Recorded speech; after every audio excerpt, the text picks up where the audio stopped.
I've worked for the agency for 17 years, and I can absolutely, without a doubt, say that I have never seen the foster care situation the way that it is right now. I would absolutely say we're in a state of crisis.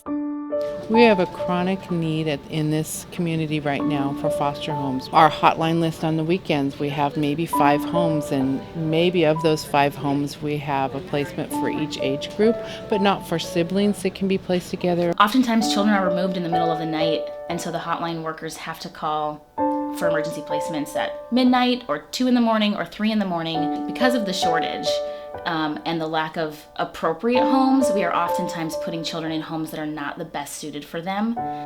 It's an extremely difficult situation because they oftentimes can hear or see the frustration with the worker because we don't have a lot of homes for this population. We'll call the foster parents and we'll usually say like, hey, I have a kid, this is their name, this is some of the issues that they have. Let them know everything, tell them that we need placement right away, and most of them will either say, no, I don't have space, or no, I can't deal with that kid or those behaviors. I wish I had a yes every time I called to find a placement for a child after hours or on the weekends.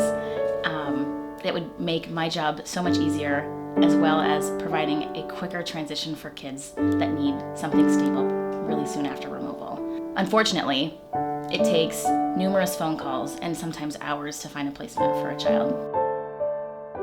That there is an example of another traumatizing event. It's another event where a youth is feeling like they aren't worthy of a placement, that they don't deserve to have a safe place to go. The majority of the time, it's not optimal. It's heartbreaking. I think of my own children when I call these foster homes and think of what my kids would be like if they were separated. And it's very hard to feel like you're selling a child and making a statement where you take at least one and you're begging someone to take at least one child. And so the need to keep these kids together is so important, because not only have they lost their only thing they know, even if it is a traumatic situation, they need to be with their siblings. The less chaos, the less trauma that they experience, the more we can stabilize them and get them in a comfortable, safe environment.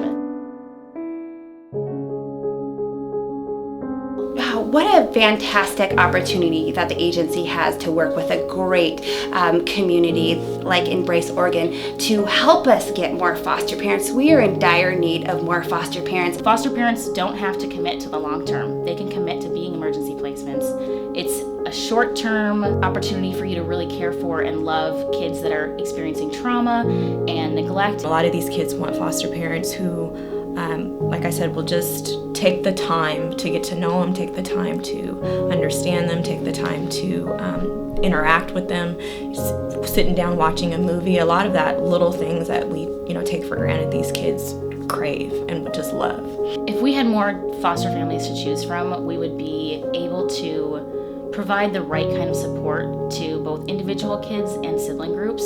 The support of the community would help kids understand that they are worthy. The ability to have more foster parents would allow us to match children with great foster parents who can meet their specific needs. No one is a perfect parent. We realize that. We don't expect perfection, we just expect teamwork. That is a great formula for success in foster care.